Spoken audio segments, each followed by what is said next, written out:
வணக்கம் நண்பர்களே, நான் உங்கள் அஸ்ட்ராலஜர் சிவலிங்கம் பேசுகிறேன். நம்ம சேனலில் பல்வேறு விதமான ஜோதிட கருத்துக்களை பற்றி பேசிக்கிட்டே வர்றோம். அந்த வரிசையில் நாம் இன்னைக்கு சொந்த வீடு யோகம் யாருக்கு அமையும், சொந்த வீடு கட்டக்கூடிய காலகட்டம் ஒரு ஜாதகத்தில் ஒரு ஜாதகருக்கு எப்பொழுது அமையும் அப்படிங்கிறத பற்றி விரிவாக பார்க்க போகின்றோம்.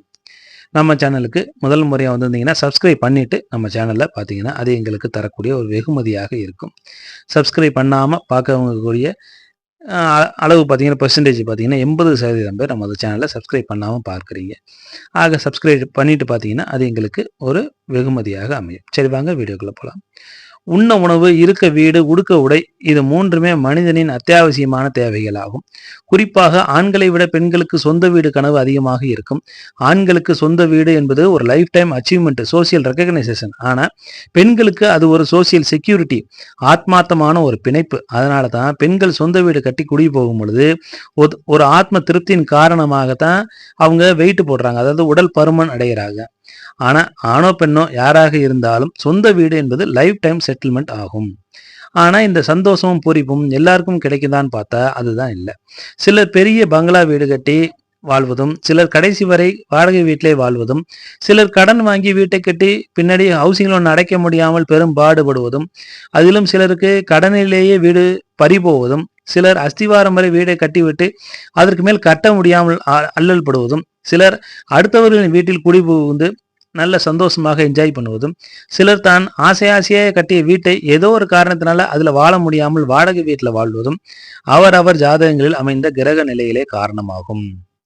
எனவே வீடு கட்டி வெற்றி வாழ்வு அடைய 4ஆம் பாவகம் நல்ல நிலையில் இருக்கின்றதா என்றும், 4ஆம் இடத்திற்கு சுபர் பார்வை இருக்கின்றதா என்றும், வீட்டிற்கு காரக கிரகமான சுக்கிரன் வலு பெற்றிருக்கிறதா அந்த ஜாதகத்துல அப்படிங்கிறதையும் பார்க்க வேண்டும். சரி, வீடு தொடர்பான கிரக காரகத்துவங்கள் என்னென்ன அப்படிங்கிறது வரிசையா பார்ப்போம். முதல்ல சூரியன் எடுத்துக்கிட்டீங்கன்னா அது காம்ப்ளெக்ஸை குறிக்கக்கூடியவர், அதாவது வணிக வளாகம், ஷாப்பிங் காம்ப்ளெக்ஸை குறிக்கக்கூடியவர், மாடி வீடையும் குறிக்கக்கூடியவர், மெயின் ரோட்டுக்கு அருகில் இருக்கக்கூடிய வீடுகளை குறிக்கக்கூடியவர் சூரியன். சந்திரன் நீர்நிலைகளுக்கு அருகில் இருக்கக்கூடிய வீடுகள் அல்லது நீர்நிலைகளுடன் இருக்கக்கூடிய ஃபவுண்டைனோடு இருக்கக்கூடிய வீடுகள் அல்லது ஸ்விம்மிங் பூலோடு இருக்கக்கூடிய வீடுகள், இந்த மாதிரி அப்படி இல்லைன்னா நீர்நிலைகளாகிய வாய்க்காலுக்கு ஒட்டி இருக்கக்கூடிய வீடு, ஆற்றை ஒட்டி இருக்கக்கூடிய வீடு, குளத்தை ஒட்டி கொட்டையை ஒட்டி இருக்கக்கூடிய வீடுகள் எல்லாமே சந்திரன் குறிப்பார். செவ்வாய் பூமி காரகன் ஆவார். புதன் காளிமனையை குறிக்கக்கூடியவர். குரு பார்த்தீங்கன்னா பரம்பரை வீடு, தெய்வ கடாட்சமான வீடு, முன்னோர்கள் வாழ்ந்த வீடு, நிறைவான வீட்டை குறிக்கக்கூடியவர் குரு. சுக்கிரன் பார்த்தீங்கன்னா ஆடம்பரமான வீடு, இன்டீரியர் டெக்கரேஷனோடு இருக்கக்கூடிய வீடுகள் எல்லாம் சுக்கிரன் குறிப்பார். சனி பார்த்தீங்கன்னா பழைய வீடு, சின்ன சந்துக்குள்ள இருக்கக்கூடிய வீடு, இது எல்லாத்தையும் சனி குறிப்பார். சூரியனும் சரி சனியும் சரி பாரம்பரியமான பழைய வீட்டை குறிக்கக்கூடியவர்கள். ராகு கேது எடுத்துக்கிட்டீங்கன்னா ஏதேனும் குறையுடன் இருக்கக்கூடிய வீடு, வாஸ்து குறைபாடுடன் இருக்கக்கூடிய வீடு, கிராஸ் சைட் அதாவது கோணலாக இருக்கக்கூடிய சைட்டில் அமைந்த வீடு, தெருக்குத்துடன் இருக்கக்கூடிய வீடு எல்லாத்தையுமே ராகு கேதுக்கள் குறிப்பார்கள். பொதுவாக ஏற்கனவே சொன்ன மாதிரி சூரியனும் சனியும் பாரம்பரியமான பழைய வீட்டை குறிக்கக்கூடியவர்கள். சுக்கிரன் வலுத்து இருக்கக்கூடியவர்களுக்கு பார்த்தீங்கன்னா சொந்த வீடு யோகம் நிச்சயமாக அமையும். அதுவும் ஃப்ரண்ட் எலிவேஷன், சுக்கிரன் வலுத்து வீடை கொடுக்குறாருன்னா ஃப்ரண்ட் எலிவேஷன் மிக அற்புதமாக இருக்கக்கூடிய வீடாக இருக்கும்.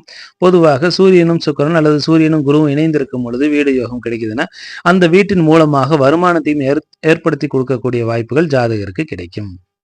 அதற்கு அடுத்தாப்புல காரகம் அப்படின்னு எடுத்துக்கிட்டீங்கன்னா 4ஆம் பாவகமே வீடு கட்டுவதற்கான பாவகமாகும். 4ஆம் வீட்டோடு சுபகிரகங்கள் தொடர்பு பெறும் பொழுது கட்டிய வீட்டை வாங்கக்கூடிய யோகம், 4ஆம் வீட்டோட அசுபகிரகம் சுபகிரகம் கலந்து இருக்கும் பொழுது கொஞ்சம் கஷ்டப்பட்டு சிரமப்பட்டு, ஏன்னா வீடு கட்டிய வீடை வாங்குறதுக்கும் வீடை நாமளே சொந்தமாக கட்டுறதுக்கும் ஒரு சில வித்தியாசங்கள் உண்டு. கட்டிய வீடை வாங்கும் பொழுது சாவியை வாங்கினோமா டக்குன்னு குடி போனோமான்னு இருக்கலாம். ஆனால் சொந்த வீடாக கட்டும் பொழுது ஒவ்வொரு ஸ்டெப் பை ஸ்டெப்பாக மண்ணுக்கும் கல்லுக்கும் இன்ஜினியருக்கும் இன்டீரியர் டெக்கரேஷனும் பிளம்பிங் எலக்ட்ரிக்கலும் நம்ம அலைஞ்சு தெரிஞ்சு அந்த வீடை கம்ப்ளீட் பண்ண வேண்டிய அவசியம் இருக்கும். சொந்த வீடு கட்டியவங்களுக்கு நிச்சயமாக இந்த வித்தியாசங்கள் தெரியும்.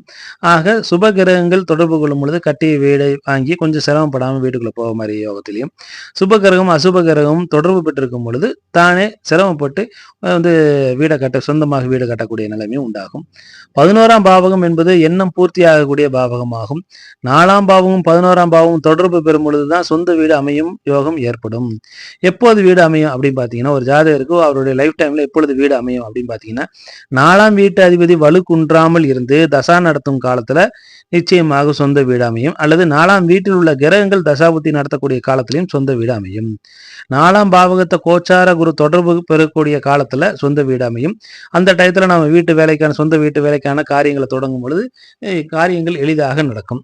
நல்லா வலுத்துள்ள 1ஆம் அதிபதி, 5ஆம் அதிபதி, 9ஆம் அதிபதியில் தசா நடத்தக்கூடிய காலத்திலும் உங்களுக்கு அந்த தசா நடத்தல 1, 5, 9 தசா நடத்தக்கூடிய காலத்துல 4ஆம் அதிபதி புத்தியிலேயோ அல்லது சுக்கிரன் புத்தியிலேயோ அல்லது செவ்வாய் புத்தியிலேயோ சொந்த வீடு யோகம் நிறைய பேருக்கு அமைத்து கொடுக்கக்கூடிய யோகங்கள் கிடைக்கும்.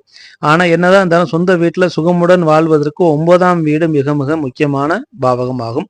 ஆக 9ஆம் வீடு கெடாமல் இருக்கணும். அப்படி இல்லைன்னா 9ஆம் வீடு கெட்டு போய் 4ஆம் வீடு அமைச்சு கொடுத்தாலும் ஏதோ ஒரு காரணத்தினால நம்ம சொந்த வீடு விட்டு தூரமாக வாழக்கூடிய நிலைமையை உண்டு பண்ணி தந்து விடுவார்கள். அப்படி இல்லைன்னு சொன்னா ஜாதகர் சொந்த வீடை கட்டிட்டு அவர் வெளியூர்ல வேலை பார்ப்பாரு. ஆனா அந்த குடும்பம் அவருடைய மனைவி மக்கள் அவருடைய சொந்த வீட்டுல வாழக்கூடிய நிலையில இருப்பாங்க.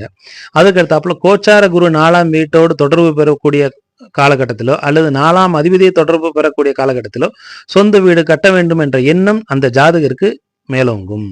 கோச்சார குரு ஜனனகால சுக்கிரனை தொடர்பு பெறும் பொழுது சொந்த வீடு அமையும் யோகமும் சில பேருக்கு ஏற்படும். கோச்சார குரு ஜனனகால செவ்வாயவோ அல்லது புதனையோ தொடர்பு பெறும் பொழுது காலி நிலம், அதாவது காலி பிளாட் வாங்கி போடலாமா அப்படிங்கிற எண்ணம் மேலோங்கும்.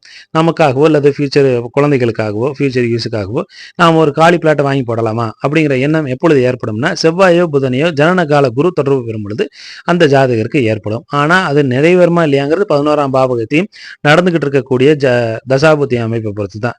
ஏன்னா எண்ணம் வருது எல்லாமே காரிய பலிதமாகுமான்னா அது எல்லாருக்கும் நடப்பதில்லை. ஆக அந்த எண்ணம் பலிதம் காரியம் ஈடேறுமா அப்படிங்கிறது 11ஆம் பாவத்தை வச்சு நம்ம முடிவு செஞ்சு கொள்ள வேண்டும். அதே போல நடக்கக்கூடிய தசாபுத்திகளும் நாம் கருத்தில் கொள்ள வேண்டும். 4ஆம் இடத்திற்கோ அல்லது 4ஆம் அதிபதிக்கோ 6ஆம் அதிபதியோட தொடர்பு ஏற்பட்டாலோ அல்லது தசாநாதனுக்கு 6ஆம் அதிபதியோட தொடர்பு ஏற்பட்டாலோ 6ஆம் இட தொடர்பு ஏற்பட்டாலே உங்களுக்கு இஎம்ஐயோடு வீடு வாங்கக்கூடிய யோகம் ஏற்படும். பொதுவாக வேலைக்கு செல்வோர் ஏன் நிறைய பேர் இஎம்ஐல வீடு வாங்குறாங்கன்னு பாத்தீங்கன்னா அவர்களுக்கு 6ஆம் வீடு ரொம்ப பலம் பெற்று இருக்கும். அதனால தான் அவங்க வேலைக்கே போவாங்க. அதன் காரணமாகவே அவங்க அந்த 6ஆம் வீட்டின் பலனாகவே அவங்க நீண்ட கால கடனை ஏற்படுத்திக் கொள்வார்கள். அதனால தான் அவங்க ஹவுசிங் லோன் போட்டு வீடு வாங்குறாங்க. ஏன்னா 6ஆம் வீடு வலுத்திருக்கு இல்லைங்களா. அதே போல பிசினஸ் பண்றவங்க பார்த்தீங்கன்னா பெரும்பாலும் சொந்த காசுல எடுத்து வீடு வாங்கிடுவாங்க. ஏன்னா அவங்களுக்கு 6ஆம் வீடு பலம் இழந்து இருந்து 10ஆம் வீடு வலுத்திருக்கும். 10ஆம் வீடு வலுக்கும் பொழுது 4ஆம் வீடும் 10ஆம் வீடும் சமசப்தமா சாணமாகும். அதனால 10ஆம் வீடு வலுக்கும் பொழுது ஆட்டோமேட்டிக்காக அது 4ஆம் வீட்டின் பலனை ஏற்படுத்தி கொடுத்து விடும். சரிங்களா. பொதுவாக 7.5 சனியில காலகட்டமாகிய விரைய சனியிலையும் ஜென்மச்சனியிலையும் அஷ்டமச்சனி காலகட்டத்திலையும் 12ஆம் அதிபதி 8ஆம் அதிபதி தசா நடக்க போதும் உங்களுக்கு வீடு வேலை தொடங்குனா எதிர்பார்த்த பட்ஜெட்ல வீட்டு வேலை அடங்காது. சமயத்துல ஒரு 10 லட்சம் ரூபாய்க்குள்ள நீங்க வீட்டை முடிச்சிடலாம் அப்படின்னு கணக்கு போட்டீங்கன்னா இந்த காலகட்டத்தில் நீங்க வீடு கட்டும் பொழுது அது 15 லட்சமாகவும் 18 லட்சமாகவும் ஆகும். ஆனா காசு போனாலும் பரவாயில்ல, நிறைய தடைகளும் தாமதங்களும் இடைஞ்சல்களும் ஏற்படும். போர் போட்டா கூட அடுத்த பக்கத்து வீட்டுக்காரன் எதிர் வீட்டுக்காரன் சண்டைக்கு வரக்கூடிய நிலைகள் உண்டாகும். நிறைய பேருக்கு வீடு பாதியில நிற்கக்கூடிய நிலை, அல்ல லோன் சாங்ஷன் ஆகாத நிலை, இந்த மாதிரியான காலகட்டங்கள் சூழ்நிலைகள் ஏற்படும். அதனால பாத்தீங்கன்னா இந்த காலகட்டத்தில் வீடு கட்டுறதுனா ரொம்ப ஜாக்கிரதையாக வீடு கட்டணும், பிளான் பண்ணி பண்ணணும். எல்லாத்தையும் முன்கூட்டியே காசு எடுத்து வச்சுட்டு தான் பண்ணணும். அப்படி இல்லைன்னா நாம இடையில சிக்கல் ஏற்படுவதற்கான வாய்ப்புகளை உண்டாக்கி தந்து விடுவார் சனி. அதுக்கு அடுத்தாப்புல செவ்வாய் நீச்சமாகவோ அல்லது சனி ராகு கேதுவோட இணைந்திருக்கும் பொழுது வாஸ்து குறைபாட்டுடன் இருக்கக்கூடிய வீடை அமைத்து கொடுத்து விடுவார். அல்லது வீட்டை பற்றிய ஏதேனும் ஒரு குறை இருந்து கொண்டே இருக்கும். நான் வீடு பொதுவாக பெண்களை பார்த்தீங்கன்னா எப்போ பார்த்தாலும் புலம்பிகிட்டே இருப்பாங்க. நான் வீடு அப்படி கட்ட சொன்னேன், இவர் இப்படி கட்டிட்டாரு, இப்போ நான் ரூம் எக்ஸ்ட்ரா போட சொன்னேன், இல்லை 4 அடி எக்ஸ்ட்ரா போட சொன்னேன், இவர் சின்னதாக போச்சு ரூம் அப்படின்னு ஏதாவது ஒன்று குறை சொல்லிக்கிட்டே இருப்பாங்க. அவங்களுக்கெல்லாம் பார்த்தீங்கன்னா பொதுவாக அவங்க ஜாதகத்தில் செவ்வாய் கேது செவ்வாய் ராகு சேர்க்கை இருக்கும். அதெல்லாம் பார்த்தீங்கன்னா உங்களுக்கு நார்மலாகவே தெரியும். வாஸ்து குறைபாட்டோடு இருக்கக்கூடிய வீடு, அதே போல் அக்கம் பக்கத்தில் எப்பொழுதுமே சுமூகமான உறவு நிலைகள் இல்லை அப்படின்னா அதெல்லாம் செவ்வாய் ராகு சேர்க்கை செவ்வாய் கேது சேர்க்கை இருக்கக்கூடியவர்களாக இருப்பார்கள். அதே போல செவ்வாய் மிதுனத்திலேயோ கன்னியிலேயோ தொடர்பு ஏற்படும் பொழுது குரு சுக்கரனோடு சேர்ந்து மிதுனத்திலேயோ கன்னி ராசிலேயோ உங்களுக்கு செவ்வாய் தொடர்பு ஏற்படும் பொழுது காலி நிலத்தின் மூலமாக வருமானங்களையும் காலி நிலம் உங்களுக்கு சொந்தமாக அமையக்கூடிய யோகங்களையும் தந்து விடுவார். அதுக்கு அடுத்தாப்புல 4ஆம் அதிபதிக்கு 3ஆம் அதிபதியோட தொடர்போ அல்லது 12ஆம் அதிபதியோட தொடர்போ ஏற்படும் பொழுது ஒரு சொத்தை வித்து இன்னொரு வீடு கட்டக்கூடிய நிலைகள் ஏற்படும். சரி, யாராக இருந்தாலும் சுக்கிரன் உச்சம் பெற்று இருக்கக்கூடிய ஜாதகர்களுக்கு நிச்சயமாக ஏதேனும் ஒரு காலகட்டத்தில் அவங்க லைஃப் டைம்ல சொந்தமாக வீடு கட்டி விடுவார்கள். ஏன்னா சுக்கிரன் வளர்த்திருக்காரு இல்லைங்களா. ஆக அவருடைய காரகத்துவங்களை தரக்கூடிய ஏதோ ஒரு திசையில அவருடைய புத்தி வரும்பொழுது நிச்சயமாக சொந்த வீடு அமைத்து கொடுத்து விடுவார். அதனால கவலைப்பட வேண்டாம். சரி, இப்போ ஒரு சில உதாரண ஜாதகங்களை பார்த்துட்டு நாம இந்த பதிவை நிறைவு செய்யலாம். இப்போ 16/7/1982 4:50 சாயந்தரம் போல பிறந்த ஜாதகத்துல உங்களுக்கு ஜாதக கட்டம் எல்லாம் தெரியுது. இவருக்கு குரு தசை நடக்கும் பொழுது, குரு தசை சுயபுத்தி நடக்கும் பொழுது இவருக்கு சொந்த வீடு வாங்குவதற்கான யோகம் ஏற்படுது. என்ன காரணம்? 4ஆம் அதிபதி 11ஆம் இடத்துல நின்று தசை நடத்துறாரு. அதனால இவருக்கு குரு தசை சுயபுத்தியிலேயே சொந்த வீடு வாங்குவதற்கான யோகத்தை அமைத்து கொடுத்து விட்டார். அதுக்கடுத்து 6/3/1983 11 மணி காலையில திருநெல்வேலியில பிறந்த ஜாதகமாகும். ஜாதக கட்டம் எல்லாமே இப்போ உங்களுக்கு திரையில தெரியுது. இந்த ஜாதகத்துல பார்த்தீங்கன்னா ரிஷப லக்னமாக இருந்து 4ஆம் அதிபதி ஆகிய சூரியன் 10ஆம் இடத்துல திக்பலம் பெற்று தன்னுடைய வீட்டை தானே பார்க்கிறார். ஆக இவருக்கு சுக்கிர தசா குரு புத்தியில சொந்த வீடுக்கான யோகம் அமைத்து கொடுத்து விட்டார். சுக்கிரன் உச்ச நிலையிலிருந்து சொந்த வீடு அமைச்சு கொடுத்துருக்கனால இவருக்கு ஃப்ரண்ட் எலிவேஷன், வீட்டுடைய ஃப்ரண்ட் எலிவேஷன் மிகச் சிறப்பாக இருக்கும். வீட்டை பார்த்தாலே ரொம்ப அற்புதமான வீடாக இருக்கும்.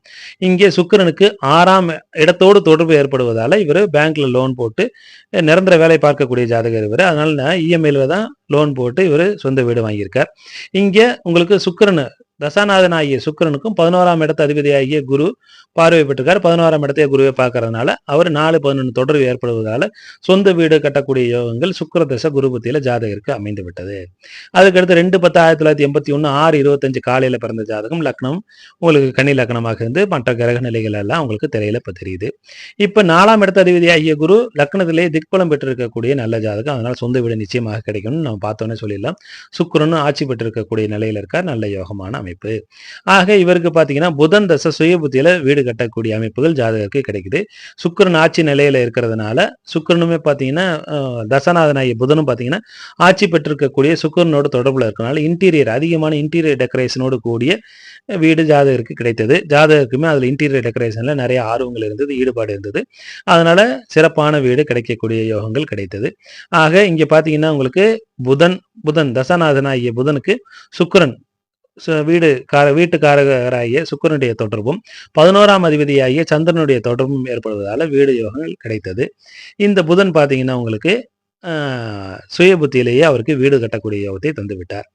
அதுக்கடுத்தாப்புல 26/8/1978 12:05 மிட் நைட்ல பிறந்த ஜாதகத்து உங்களுக்கு வீடு கட்டக்கூடிய யோகம். இப்ப ஜாதகம் திரையில உங்களுக்கு தெரியுது. ரிஷப லக்னம் ரிஷப ராசியாக இருக்குது. இவருக்கு பாத்தீங்கன்னா 11ஆம் அதிபதி ஆகிய குரு 3ஆம் இடத்துல உச்சம் பெற்றிருக்கக்கூடிய நிலையில 11ஆம் இடத்தை பார்த்து தசை நடத்தினாரு. ஆக குரு தசையில 4ஆம் அதிபதி ஆகிய சூரியனுடைய புத்தியில சொந்த வீடு அமையுது. அப்பாவளி சொத்தின் மூலமாக இவருக்கு வீடு வாங்கக்கூடிய யோகங்கள் கிடைக்குது. சூரியன் இருப்பது கேதுவுடைய சாரத்துல மக நட்சத்திரத்துல சொந்த வீடு கட்டின உடனே பாத்தீங்கன்னா தந்தை மரணம் அடையக்கூடிய நிலை ஏற்படுது. ஏன்னா அங்க சூரியன் சனி சேர்க்கையாக இருக்குது. இங்க பாருங்க 11ஆம் இடத்துல கேது, 11ஆம் இடத்துல இருக்கக்கூடிய கேதுவுக்கு குருவுடைய பார்வை. சூரியனே 4ஆம் இடத்துல ஆட்சி பெற்ற நிலையில இருக்கனால அப்பாவளி சொத்தின் மூலமாக இவருக்கு சொந்த வீடு அமையுது. சொந்த வீடு அதாவது பாரம்பரியமாக இருக்கக்கூடிய வீட்டை வித்து பையனுக்கு சொந்த வீடு கட்டி கொடுக்குறாரு இவங்க அப்பா. கட்டி கொடுத்த உடனேயே இவருக்கு இவங்க அப்பா அந்த ஜாதகனுடைய தந்தை மரணம் அடையக்கூடிய நிலை ஏற்படுது. ஏன்னா இது 9ஆம் இடத்துல லக்னமாக வச்சு பார்க்கும் பொழுது உங்களுக்கு சிறப்பாக தெரிய வரும். என்ன உங்களுக்கு 9ஆம் இடத்துக்கு 8ஆம் இடத்துல இருந்து சூரியன் தசை நடத்துறாரு. இப்ப இந்த ஜாதகத்தை விலக்கி சொன்னா போய்கிட்டே இருக்கும். அதனால சொந்த வீட்டோடு நிறுத்திக்கும். குரு தசை சூரிய புத்தியில ஜாதகருக்கு சொந்த வீடு அமையக்கூடிய நிலை கிடைத்தது. சரி, இந்த விளக்கம் போதுமான விளக்கம்னு நினைக்கிறேன். 4ஆம் வீட்டை பத்தி போதுமான அளவு பேசிட்டோம். மீண்டும் நல்லதொரு பதிவுல 4ஆம் வீட்டுல இருக்கக்கூடிய அசுபகரங்கள் என்னென்ன விதமான பலன்கள்லாம் தருவாங்க அப்படிங்கிறத விரிவாக பார்க்கலாம். இந்த பதிவு நிச்சயம் உங்களுக்கு பயனுள்ளதாக இருக்கும் நம்புறேன். மீண்டும் நல்லதொரு பதிவுல உங்களை சந்திக்கும் வரை விடைபெறுகிறேன். நன்றி, வணக்கம்.